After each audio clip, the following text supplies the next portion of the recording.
Hi guys, Dr. Cliff Olson here again at AAA 2019 in Columbus, Ohio, and right now I have Anson from Z-Power. Anson, thanks for taking the time to talk with me here today. Thanks for stopping by. So, just in case some viewers aren't aware of Z-Power and what it is, can you kind of give us an understanding and a background of what Z-Power actually does? Sure, happy to. I believe Z-Power basically entered the market to create rechargeability in hearing aids. So it's taken the approach of easily retrofitting a non-rechargeable hearing aid and making it rechargeable. That's perfect. Yeah. So, and you guys do that in a different way than a lot of different companies approach rechargeability. You use silver zinc technology. So explain that a little bit. Yeah, so silver zinc technology is, has its advantages, especially in these formats, right? Very high energy density in very small form factors, and it's a very safe technology. For the first year, you get very good cycle life out of the battery. So, and the fact that it's very user replaceable or consumer replaceable, and it's also you can retrofit that with zinc air. So you can put back in their primary zinc air. So for times when you're away from your charger or the power goes out, that means you're not without your hearing assist device, right? Right. I mean, I think we have situations where there's like hurricanes that go through places. Sure. And you're without power. Yes. It doesn't mean that you have to be completely without hearing at that same time as well, because you can interchange these silver zinc batteries with the zinc air batteries. Correct. Very good. Correct. So you guys, though, you've been around for several years now. Been doing a lot of retrofitting of other products on the market. So if you have a hearing aid that does not have rechargeability, you guys have options for that to essentially make your hearing aid that wasn't intended to be rechargeable and make it rechargeable. Correct. Very good. So, but you guys have been developing this along the way. So what new have you done with the technology? So you made a great point, Cliff. I mean, I think what we did with the first generation solution was we made it easy for the device manufacturers, we made it easy for consumers to take a non-rechargeable hearing aid and make it rechargeable, right? Without giving up the benefits of having the ability to use your primary zinc air cells, right? I think that concept, everybody likes the concept. I think with any first generation product, you have things that you learn, and we've learned an incredible amount over the last 12 to 18 months, talking to the patients, talking to people like yourself, hearing care professionals, talking to the device manufacturers. And we've actually been continually increasing the performance of the product. So we've made a few key changes and product improvements.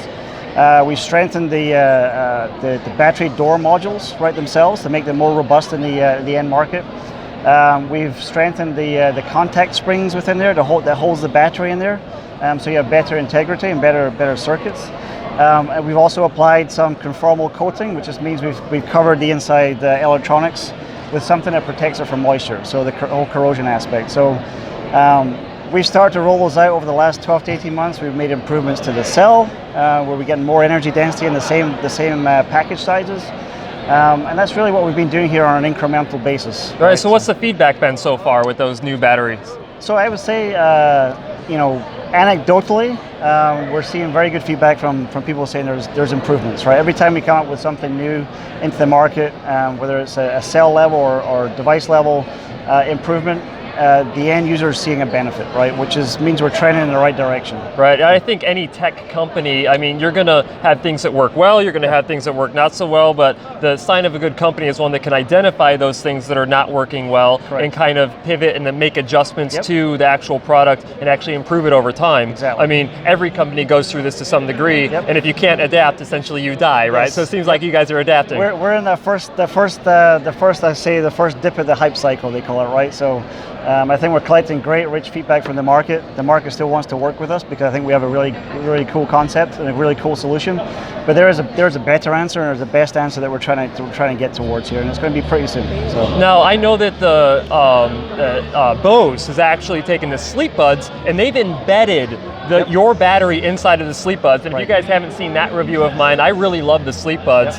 When I was out actually visiting your guys' facility, I was made aware of that product, so I went ahead right away and ordered a set so I could do a review on them. But I think that having it embedded inside of that unit, is that something you're trying to do potentially with hearing aid manufacturers down the road? So I think there's for sure. I think when you're integrating a battery technology into a device, the best way to do that is to integrate it fully, right? From a device perspective, right, and from an integrity standpoint. But then you lose the benefits of being user replaceable, the interchangeability with primary cells, non-rechargeable cells. But what we are working on is a move towards a more integrated approach with the device. We're still keeping the consumer replaceable aspect, right? Which is very key. And also with all rechargeable technologies, over time, and the more times you cycle it, so the more times you charge and discharge it, the amount of energy that you can get out of that cell reduces over time. Right. So you're going to have to, at some point, the hearing aid lasts 5-7 years. You want to make it easy for the consumer to go replace that and turn it into a new device again, right? You can't really do that with your iPhone today, right? You have to go and spend $150 at the service center, or you just buy a new iPhone, right? So with all those benefits, I think we can improve upon all the things that we've learned in the last 18 months by moving to like a wireless charging technology, which we have a proprietary technology that we're working on right now, which will take away a lot of those external contact issues, which with hearing aids, I've come to learn that corrosion is a big issue. I've come to learn all sorts of things around the environment around the ear.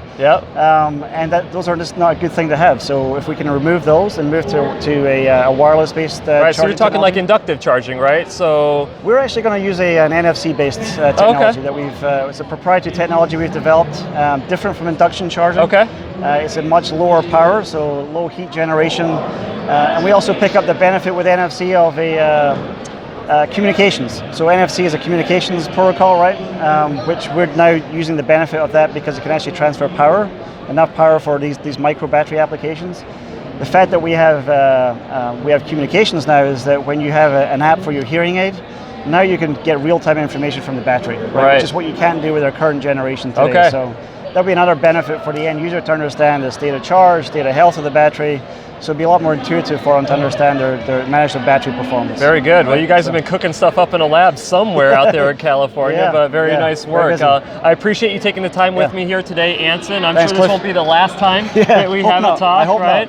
But guys, if you want to learn more about Z-Power, you can of course check out their website, zpowerbattery.com. And you can also find more information on hearingtracker.com. Make sure you follow the Hearing Tracker Facebook page. And if you want to learn more information about pretty much anything involving hearing technology, hearing aids, anything in general like that, feel free to check out my YouTube channel, Dr. Cliff AUD.